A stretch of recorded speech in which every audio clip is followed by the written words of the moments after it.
لمن الملک اليوم، کس کا راج ہے اس دن، آج کس کی حکومت ہے۔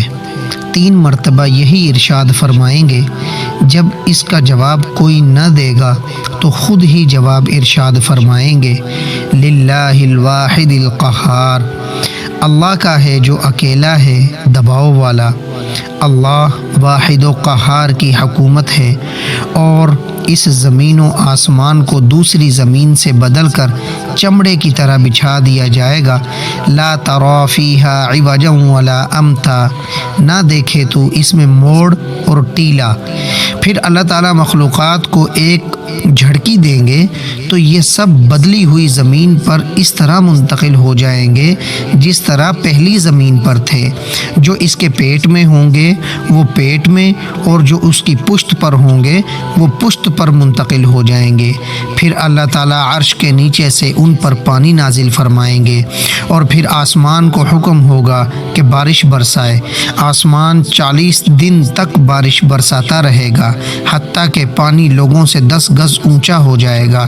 پھر اللہ تعالیٰ اجسام کو پیدا ہونے کا حکم دیں گے تو وہ اس طرح پیدا ہوں گے جس طرح سبزہ اگتا ہے، حتیٰ کہ جب ان کے اجسام مکمل پیدا ہو جائیں گے اور ایسے ہو جائیں گے جس طرح دنیا میں تھے، تو اللہ تبارک و تعالی حکم دیں گے کہ عرش کو اٹھانے والے زندہ ہو جائیں، چنانچہ وہ زندہ ہو جائیں گے۔ پھر اللہ تعالی حضرت اسرافیل کو حکم دیں گے، وہ سور لے کر اپنے منہ میں رکھ لیں گے۔ پھر اللہ تعالی حکم دیں گے کہ جبرائیل و میکائیل زندہ ہو جائیں تو وہ زندہ ہو جائیں گے۔ پھر اللہ تعالی ارواح کو بلائیں گے تو وہ حاضر ہو جائیں گی۔ مومنین کی ارواح نور سے چمک رہی ہوں گی، جبکہ کفار کی ارواح سے تاریکی پھوٹتی ہوگی۔ پھر اللہ تعالی ان سب ارواح کو اپنی مٹھی میں لے کر سور میں ڈال دیں گے۔ پھر اللہ تعالی حضرت اسرافیل علیہ السلام کو حکم دیں گے کہ قبروں سے اٹھنے کا نفخہ پھونکیں۔ جب وہ یہ نفخہ پھونکیں گے تو روحیں اس طرح نکلیں گی جیسے شہد کی مکھیاں جنہوں نے آسمان و زمین کے درمیانی خلا کو بھر دیا ہو۔ اللہ تعالیٰ فرمائیں گے، میرے غلبہ اور جلال کی قسم، ہر روح اپنے اپنے جسم میں لوٹ جائے۔ چنانچہ ہر روح ناک کے راستے سے اپنے اپنے جسم میں داخل ہو جائے گی اور پورے جسم میں ایسے دوڑے گی جس طرح ڈسے ہوئے جسم میں زہر سرایت کرتا ہے۔ پھر تمہاری قبروں پر سے زمین کھل جائے گی اور زمین میں سے سب سے پہلے میں نکلوں گا۔ پھر تم بھی قبروں سے نکل کر جلدی جلدی اپنے رب کے سامنے حاضر ہوگے۔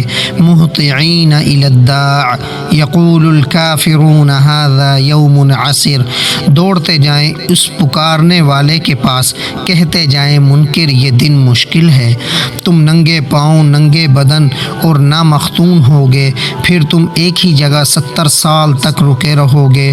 اللہ تعالی نہ تمہاری طرف دیکھے گا اور نہ ہی تمہارے درمیان کوئی فیصلہ کرے گا، پس تم آنسو بہاؤ گے حتیٰ کہ تمہارے آنسو ختم ہو جائیں گے۔ پھر تم خون کے آنسو رو گے، پھر تمہارا اتنا پسینہ نکلے گا جو تمہارے منہ تک یا ٹھوڑیوں تک پہنچ جائے گا۔ تم چیخو گے اور کہو گے، ہمارے رب کے سامنے ہمارے لیے کون شفاعت کرے گا کہ اللہ تعالی ہمارے درمیان فیصلہ فرما دیں۔ پھر لوگ آپس میں کہیں گے، تمہارے باپ آدم علیہ السلام کے علاوہ اس شفاعت کا کون حقدار ہو سکتا ہے؟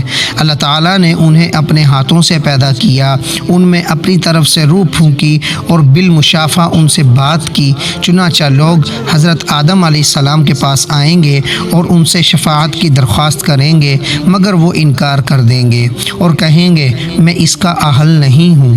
پھر لوگ ایک ایک کر کے انبیاء کرام کے پاس جائیں گے، وہ جس نبی کے پاس بھی جائیں گے وہ نبی انکار فرما دیں گے۔ حضرت صلی اللہ علیہ وسلم نے ارشاد فرمایا، حتیٰ کہ لوگ میرے پاس آئیں گے میں شفاعت کے لیے ان کے ساتھ چل پڑوں گا، حتیٰ کہ مقام فحش پر آ کر سجدہ ریز ہو جاؤں گا۔ حضرت ابو ہریرہ رضی اللہ عنہ نے عرض کیا، یا رسول اللہ، مقام فحش کیا ہے؟